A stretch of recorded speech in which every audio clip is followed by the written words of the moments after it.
It is good to be back in Jersey. Good to be back. I love you back. I love you. Oh, that's a good-looking crowd right here.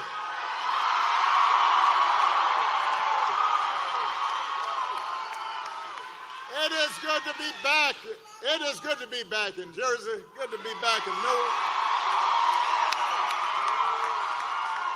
You know, I just came from a rally down in Virginia. They were kind of loud, but they definitely got some competition right here.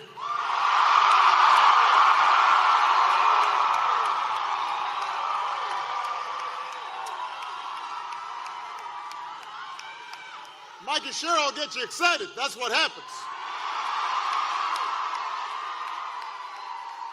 You also may be a little hopped up on that Halloween candy.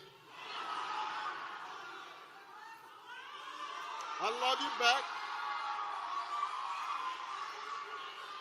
But you have a candidate worth being excited about. You've got a future governor to be excited about in Michael Sherrill.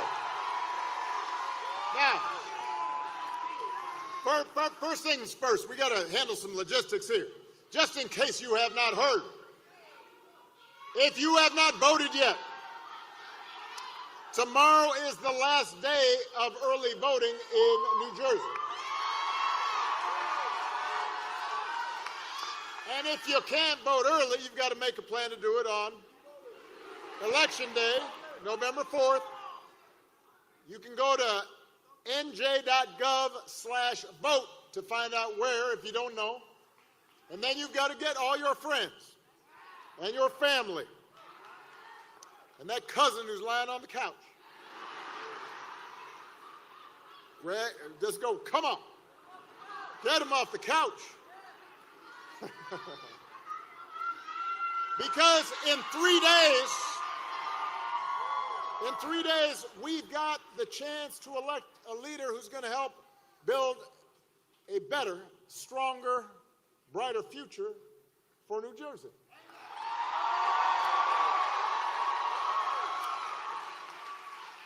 And Lord knows we need that light. We need that inspiration because, let's face it, our country and our politics are in a pretty dark place right now. So it is. It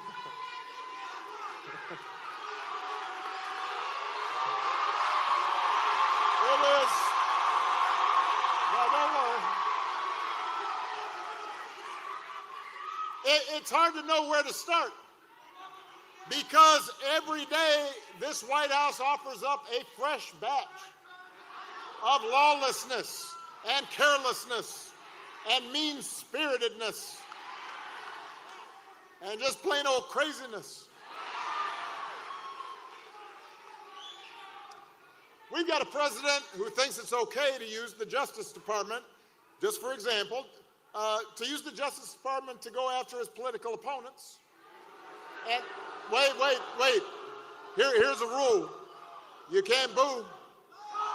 You got to vote. They won't hear you if you're booing, but they'll hear your vote.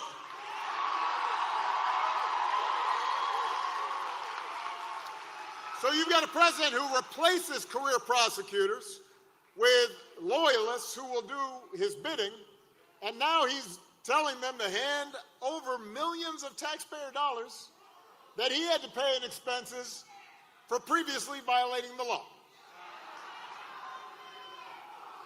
We've got a commander-in-chief who has fired decorated military officers because he thinks they might be more loyal to the Constitution than they are to him. Don't boo. He's deployed the National Guard in American cities and claimed to be stopping crime waves that don't actually exist. We got masked ICE agents pulling in unmarked vans and grabbing people off the streets, including U.S. citizens. Don't boo, vote. grabbing them on the suspicion that they don't look like real Americans. We've got Health and Human Services Secretary who opposes proven science and then peddles quack medicine. We've got a top White House aide who calls Democrats, the whole Democratic Party, domestic extremists. And then we've got some poor labor economist who got fired for accurately reporting bad job numbers that Trump didn't like.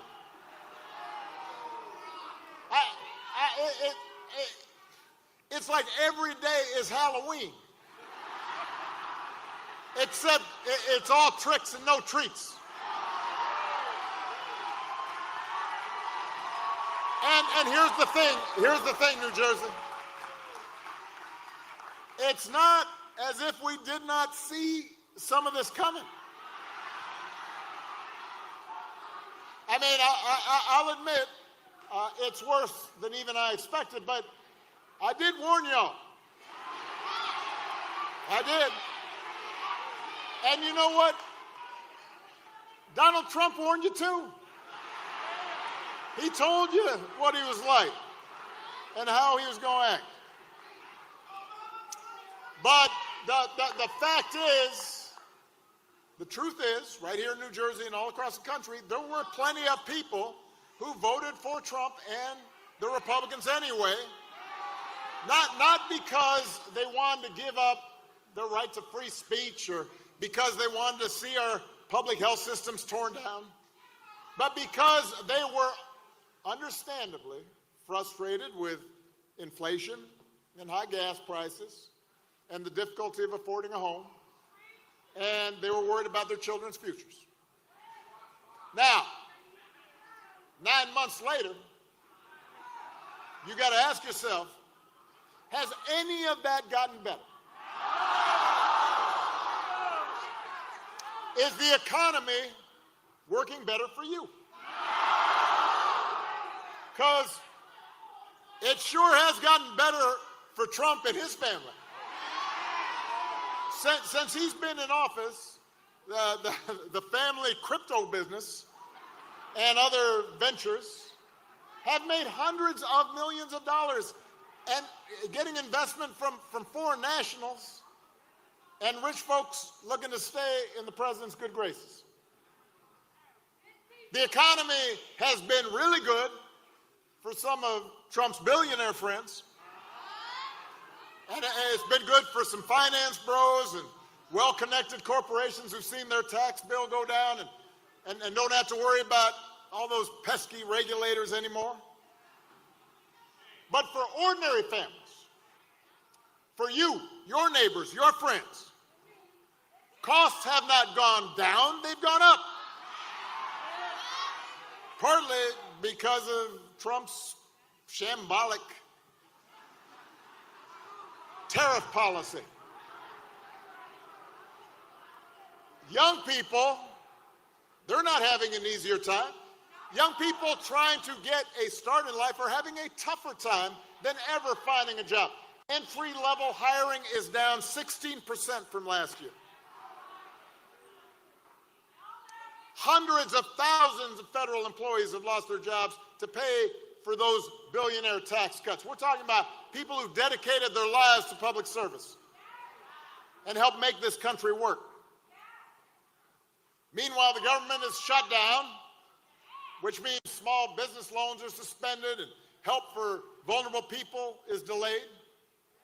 Healthcare premiums for millions of people are about to double or even triple next year. And the Republicans who are running Congress right now, they're not even pretending to try to solve the problem. They're not even going to work. They haven't been in session. They're not showing up. And as for the president, I mean, in fairness, he has been focused on some critical issues like paving over the Rose Garden so folks don't get mud on their shoes, and building a $300 million ballroom. move. Do not move. Move. And anyway, I don't know why y'all complaining. If you can't afford to visit a doctor, don't worry. He'll save you a dance. And if you don't get an invitation to the next White House shindig, you can always watch the festivities on Trump's live feed on Truth Social. Look, the point is, there is absolutely no evidence that Republican policies have made life better for the people in New Jersey. They've devoted enormous energy to entrenching themselves in power, punishing their enemies, enriching their friends, silencing their critics. They put on a big show of deporting people and targeting transgender folks. They never miss a chance to scapegoat minorities and blame DEI for every problem under the sun. You got a flat tire? Must be DEI. Your wife kicked you out? DEI. Who knew?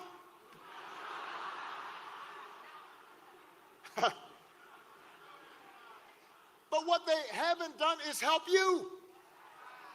They haven't put forward serious proposals to lower housing costs or make groceries more affordable. They haven't improved our schools or made health care more accessible or shortened your commute or prepared young people for a future where AI might take their jobs. All the nonsense that we see on the news every day, the over-the-top rhetoric, the fabricated conspiracies, the weird videos of a U.S. president with a crown on his head flying a fighter jet and dumping poop on American citizens. Don't boo. No. Wait. That's not even worth booing about, because all of that is a distraction. All of it is designed to distract you from the fact that your situation, your life, has not gotten better. They do it so you won't notice that at the same time that they're helping the wealthiest, most powerful people in the country consolidate more wealth and more power, your bills are still going up. You're waiting longer at airports because there aren't enough air traffic controllers. The program that helps your kid with special needs just got gutted. They are hoping you don't notice that. But the good news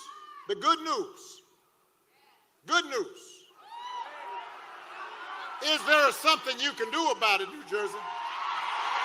Right here, right now. Because you've got a candidate for governor who's a proven fighter, who's got a track record of getting stuff done. Somebody who sees you and knows your struggles and will work for you every single day. New Jersey, it's time to point America in a better direction by electing Mikey Sherrill as your next governor.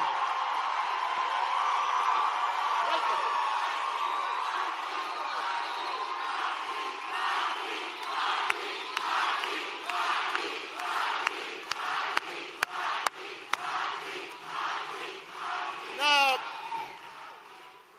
you know, I've met a lot of tough people in my life. I was watching Mikey backstage, and there were some people from the security detail for all kinds of folks. You could see they'd been in the weight room. You know, suit was all just, I don't know how they got in that suit. It's not a problem I have. My guns slip in there pretty easily. I've met a lot of tough people in my life. I don't know many people.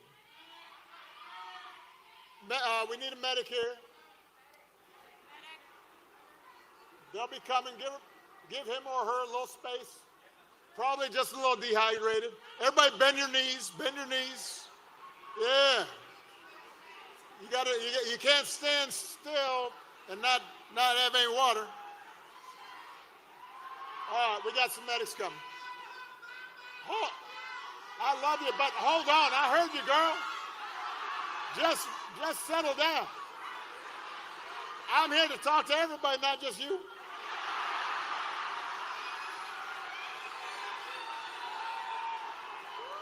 I mean, you look cute, but I am married. Michelle's fine, too.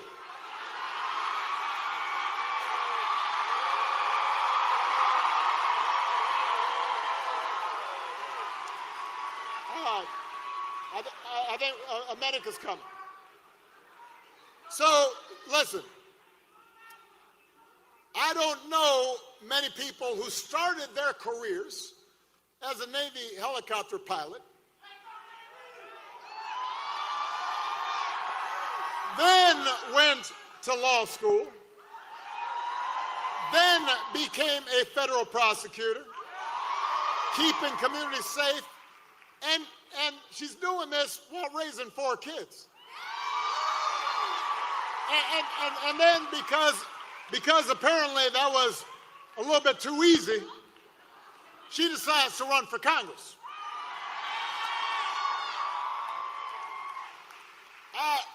I get tired just thinking about it. But I do know that it makes her the kind of leader who understands the mission, who knows who she is supposed to serve, who doesn't have a lot of time for excuses. And that is exactly what New Jersey needs right now.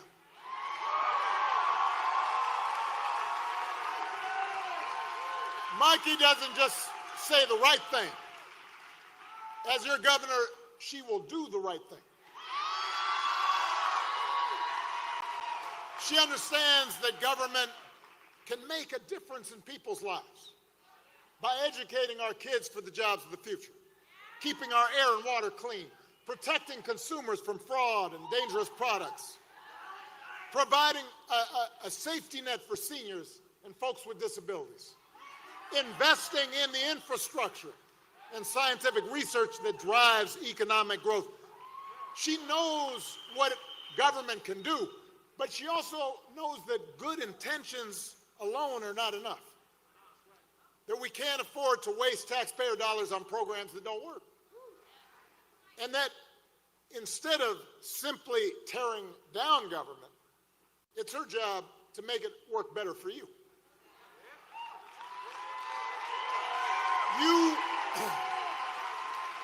You've heard Mikey talk about bringing costs down for working families.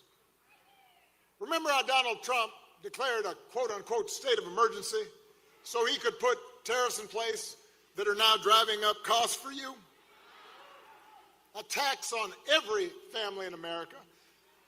On her first day as governor, Mikey will declare a state of emergency to bring costs down, starting with utilities. She's going to create more energy right here in New Jersey because more supply means lower bills. She's going to take on the state's grid operator to stop them from driving up costs. That will affect your pocketbook in a good way. As a mom of 4 kids, Mikey knows what parents see every day. So she's got plans to put more physical and mental health resources in schools. She's going to make tech companies do more to keep kids safe online. She'll invest in high-impact tutoring to get kids who are struggling back on track. And she's going to make sure you can see exactly where your tax dollars are going and whether the programs you are helping to fund actually do what they're supposed to do. Mikey will work with anyone if it helps the people in New Jersey. And she will listen to everyone too, whether they voted for her or not.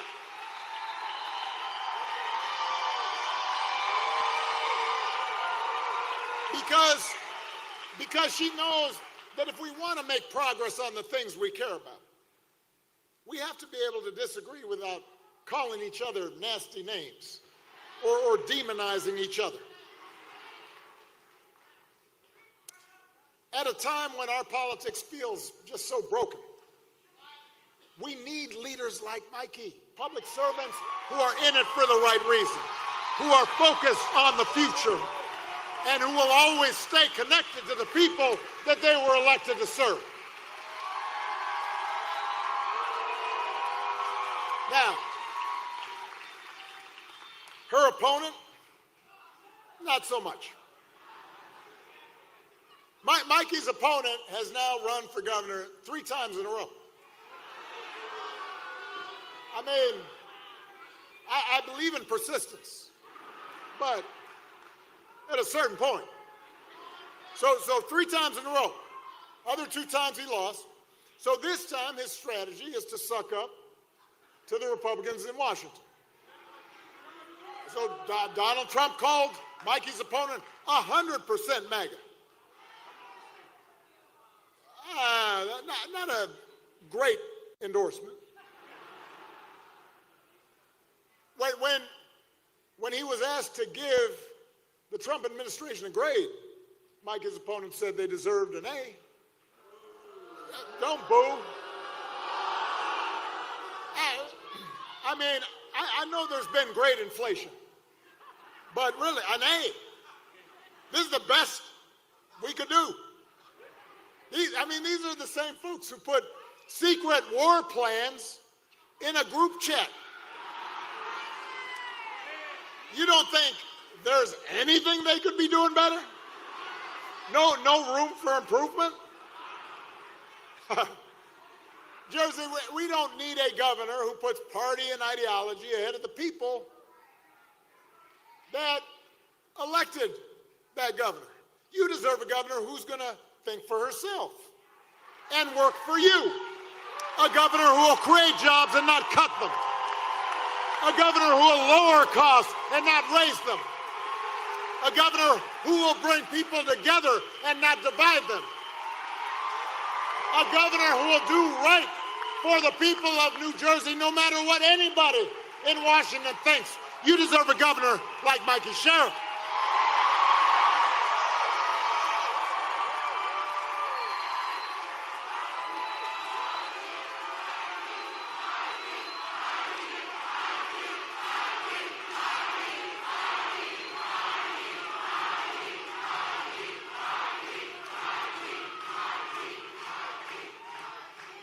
I'm going to bring it down a little bit here.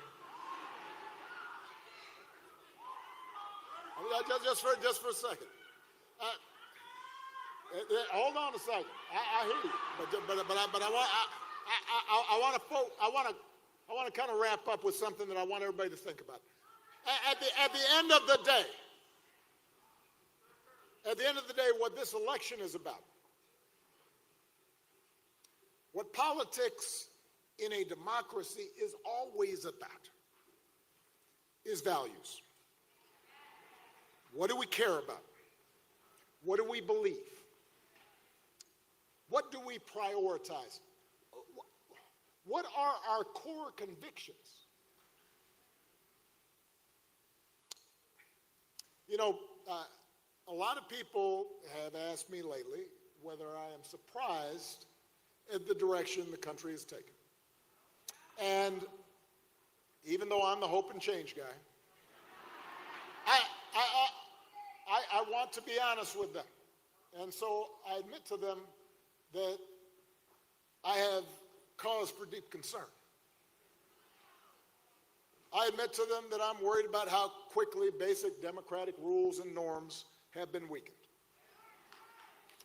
I'm worried about how willing Republicans in Congress have been to abdicate their role as members of a co-equal branch of government, and how they refuse to buck the president even when they know he's out of line. Even when a lot of them privately admit that power is being abused in ways that will hurt their constituents, that will hurt the country. I worry about a Supreme Court that so far at least has shown no willingness to check this administration's excesses. Even when those actions break all legal precedent and seem to defy the bedrock principle that no one's above the law. I worry about the growing concentration of economic power in the country, with just a handful of mega billionaires and companies controlling what we see and what we hear. And I worry about how much that economic power distorts our political process.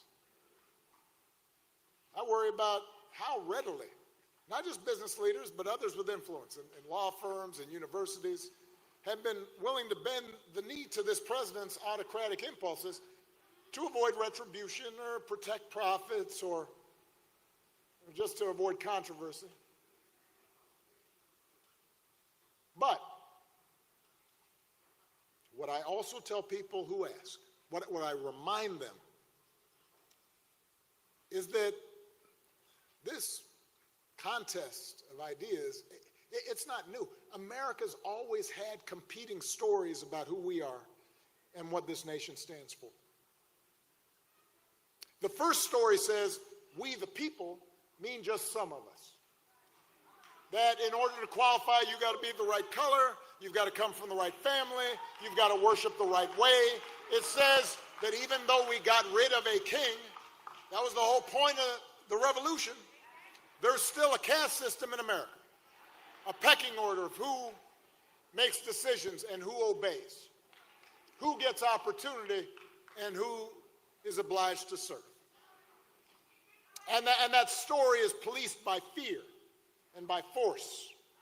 And it tries to convince people that for their group to win, another group's got to lose. It tries to convince people that if somebody doesn't look like you or doesn't think like you or practice religion exactly the way you do, they must be a threat to your way of life and need to be put in their place. That's how Donald Trump thinks about America. That's what make America great again means. Putting people like him back in charge even when they don't know what the hell they're doing. Now, so that's one story, and that story's been part of America. You can pretend it hasn't been, but you can get rid of. You can try to whitewash school books and go to national parks and say let's get rid of that and that sign that says Native Americans used to live here. You can do all that, but that story has always been part of America. And that story isn't even new. It isn't even uniquely American. For most of human history, it's the way society worked. There was a hierarchy, and there were lords, and then there were peasants, and some people had everything, and some people had nothing. There are all kinds of countries that still operate that way. And for a long time, that story of caste and privilege and concentrated power was the law of the land in America. For decades, if you looked like me, you were property. If for decades, if you were a woman or a white man who did not own property, you couldn't vote.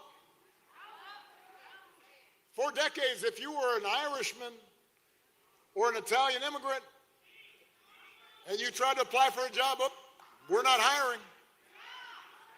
For decades, if you were Jewish or Asian, don't bother applying to this school. If you were Native American, they didn't even talk about you, even though you were here first. So, but here's the thing, New Jersey. From the very start, there was another story. Born of this nation's true revolutionary spirit. And that story says, we the people, means what it says, that all of us are included. That we are not subjects, we are citizens. defined not by race or religion or gender or sexual orientation, but by our commitment to a common creed and a willingness to accept not just the privileges, but responsibilities that come with citizenship.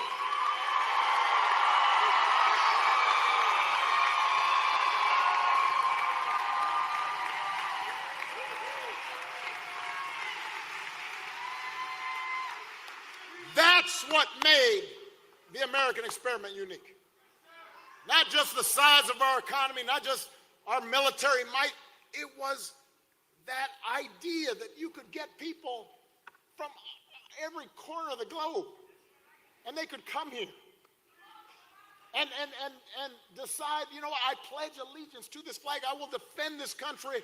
I will make a life for myself here, and we could all get along. That's what made America special.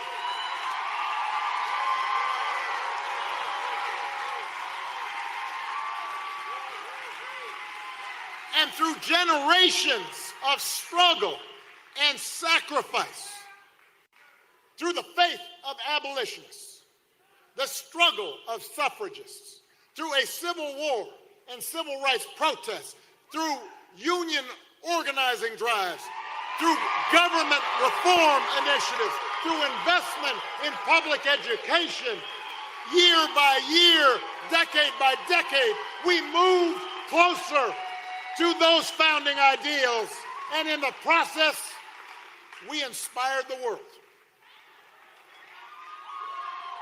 That's the story I believe in New Jersey. An America in which we all deserve equal protection under the law, and no one's above it. An America where every child has a chance at a good education, and anybody who's willing to work and find a job or start a business and make a decent living. An America where we don't fear each other, but we look out for one another.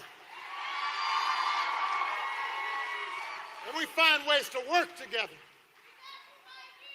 And if we want that story to continue, then we need leaders who believe in it too.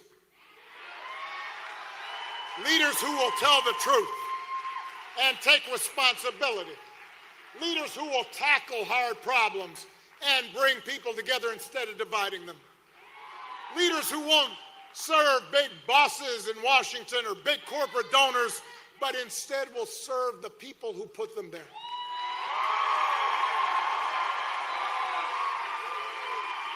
New Jersey, we need leaders like Mikey Sherrill.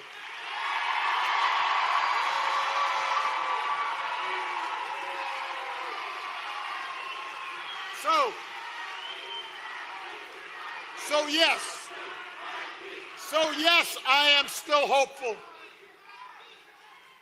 Yes, I still believe our best days are ahead of us. But here's the thing, New Jersey, even somebody as tough and talented as Mikey can't make it happen alone. Because all of us are being tested right now. Our convictions are being tested.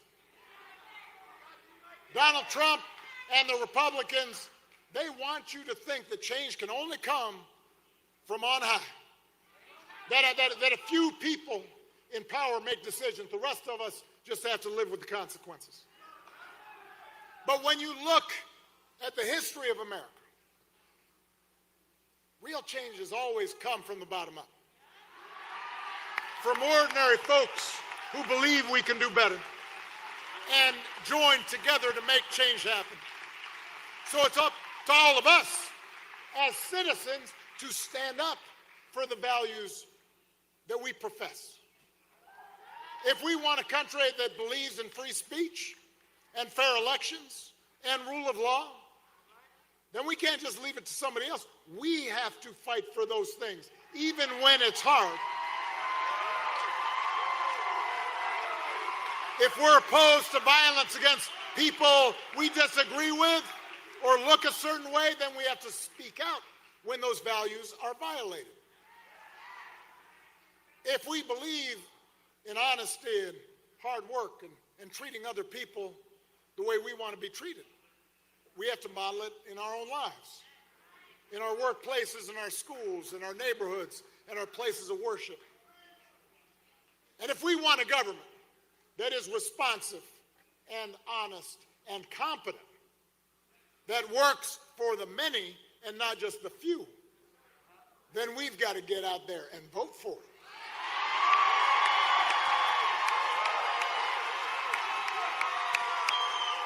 New Jersey, I remember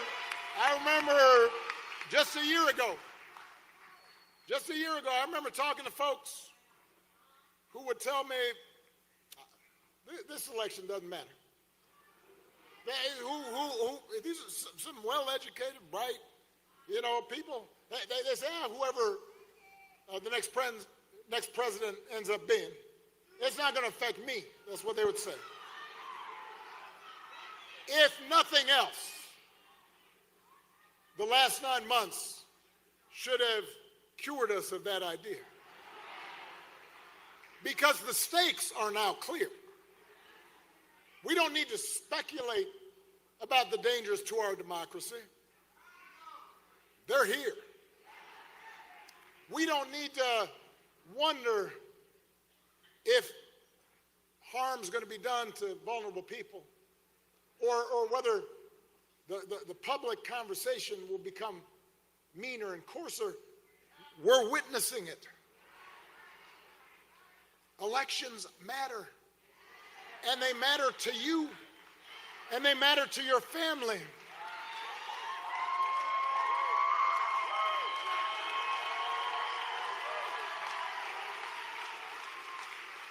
We are being tested, and what is remarkable about America is that it gives us the power as citizens to change this country. We all have more power than we sometimes imagine. We just got to use it. So if you believe in that better story of America, you cannot sit this one out. As citizens, you have to vote for leaders like Mikey who believe in that story too. Leaders who care about your freedom. Leaders who will fight for your rights. Leaders who will go work every day to make your life a little bit better. Go get your friends. Grab your family members. Tell them to go out and vote. Because if you do that, New Jersey, if you meet this moment, if you believe change can happen, you will not just elect Mikey Sherrill, your next governor. You will not just put New Jersey on a path to a brighter future. You will set a glorious example for this nation. Let's get to work. Thank you, New York. God bless you. God bless you, man.